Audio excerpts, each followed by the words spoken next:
Hi guys, നാലമ്പല ദർശനത്തിന് പോയാലോ? നമ്മൾ വീട്ടിൽ കഴിഞ്ഞത് ഒരു 8:45-9 ആയപ്പോഴായിരുന്നു.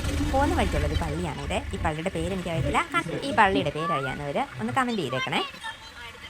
പിന്നെ പോകുന്ന വഴിക്കില്ല സ്വാതന്ത്ര്യദിനത്തിൻ്റെ പരിപാടികളുണ്ടായിരുന്നു കേട്ടോ. നമ്മൾ ഒരു 11 ആയപ്പോഴത്തേക്കിനാണ് ആദ്യമേ അമ്പലത്തിലെത്തി. കുറച്ച് താമസിക്കുമായിരുന്നു. ഇതാണ് ശ്രീരാമക്ഷേത്രം. നമ്മളെ വീട്ടിൽ നിന്നാണെങ്കിൽ കുറച്ച് താമസിച്ചായിരുന്നു. പിന്നെ പകുതി എത്തിയപ്പോഴത്തേക്കിനും നല്ല മഴയും ഉണ്ടായിരുന്നു. നാലമ്പല ദർശനത്തിൽ നമ്മൾ ആദ്യമേ വന്ന് തൊഴേണ്ടത് ഈ അമ്പലത്തിലാണ്, അതായത് ശ്രീരാമ ക്ഷേത്രത്തിൽ. രണ്ടാമത് തൊഴേണ്ട അമ്പലം ഇതാണ് ലക്ഷ്മണസ്വാമി ക്ഷേത്രം.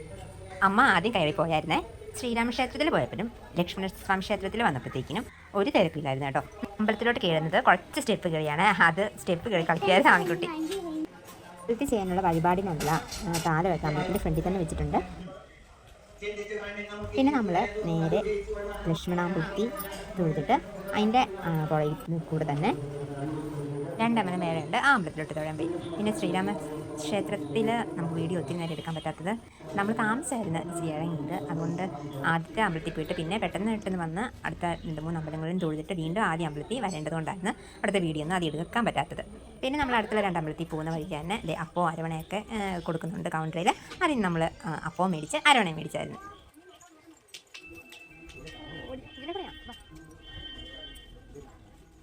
അമ്പലത്തിലൊക്കെ തൊഴുതിറങ്ങിയിട്ട് നമ്മൾ അടുത്ത അമ്പലമായ ശ്രീ ഭരതസ്വാമിയുടെ അമ്പലത്തിലേക്കാണ് പോകുന്നത്. ഈ അമ്പലത്തിൽ ചെന്നപ്പോഴത്തേക്കും കുറച്ച് തിരക്കുണ്ടായിരുന്നു. അമ്പലത്തിൽ ചെയ്യാനുള്ള പരിപാടികളുടെ കാലമായിട്ടോ വെച്ചിരിക്കുന്നത്. അമ്പലത്തിൽ പൂജയുടെ സമയമായിരുന്നു, അതുകൊണ്ടായിരുന്നു തിരക്ക് വരാൻ കാരണം. പിന്നെ ഞങ്ങൾ പെട്ടെന്ന് കീഴി തൊഴുതിറങ്ങി. അമ്പലത്തിൽ തൊഴുതിറങ്ങി തിരിച്ച് പ്രദക്ഷിണം വെച്ച് വന്നപ്പോഴത്തേക്കും വീണ്ടും നല്ല തിരക്കായിട്ടുണ്ട്. ആളുകളൊക്കെ കൂടി നിൽക്കുമായിരുന്നു. ഇതിൻ്റെ ഗ്രൗണ്ടിൽ നിന്ന് കാണുന്നൊരു വ്യൂ ആണ്. അവിടെ ചെന്നപ്പോഴത്തേക്കും നമ്മൾ പറഞ്ഞ് എന്നൊരു ഫോട്ടോ എടുത്താലോ എന്ന്. ഇതാണ് 4ാമത്തെ അമ്പലമായ ശ്രീ ശത്രുഘ്ന സ്വാമിയുടെ അമ്പലം. ആ അമ്പലത്തിൻ്റെ അടുത്ത് തന്നെ വേറൊരു അമ്പലമുണ്ട്. ആദ്യം നമ്മൾ ശത്രുഘ്ന സ്വാമിയുടെ അമ്പലത്തിലാണ് തൊഴാൻ വരുന്നത്.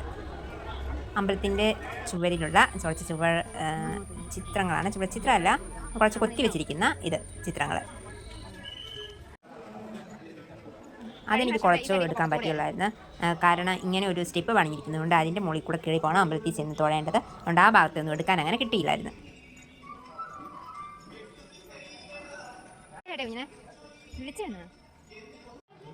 ഇവിടെ അമ്പലത്തിൽ വന്നപ്പോൾ അങ്ങനെ തിരക്കൊന്നും ഇല്ലായിരുന്നു.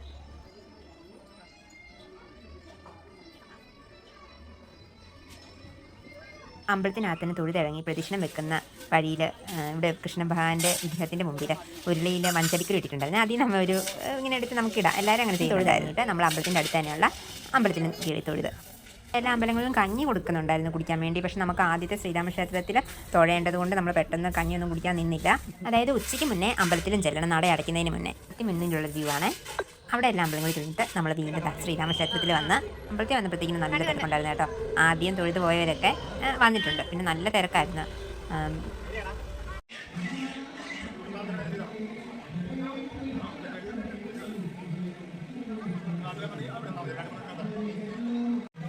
അത് കഴിഞ്ഞ് തൊഴുതൊക്കെ ഇറങ്ങി കഴിയുമ്പോഴത്തേക്കും നമ്മളത്തെ കഞ്ഞി കുടിക്കാൻ പോയി. നല്ല ചൂട് കഞ്ഞിയായിരുന്നു. കഞ്ഞിയും വൻപയറും തോരനും അച്ചാറും നാരങ്ങാച്ചാറായിരുന്നു. അമ്പലത്തിലൊക്കെ തൊഴുതിറങ്ങി അമ്പലത്തിൽ നിന്ന് കിട്ടുന്ന ഈ കഞ്ഞി കുടിക്കുമ്പോഴത്തേക്കിനും അതിനൊരു പ്രത്യേക ഒരു ടേസ്റ്റാണ്. കഞ്ഞിയൊക്കെ കുടിച്ചു കഴിഞ്ഞ് നമ്മൾ അമ്പലത്തിന് ചുറ്റുമുള്ള ചിന്തിക്കടയിൽ നിന്ന് ഇച്ചിരി സാധനങ്ങളൊക്കെ മേടിച്ചു കേട്ടോ.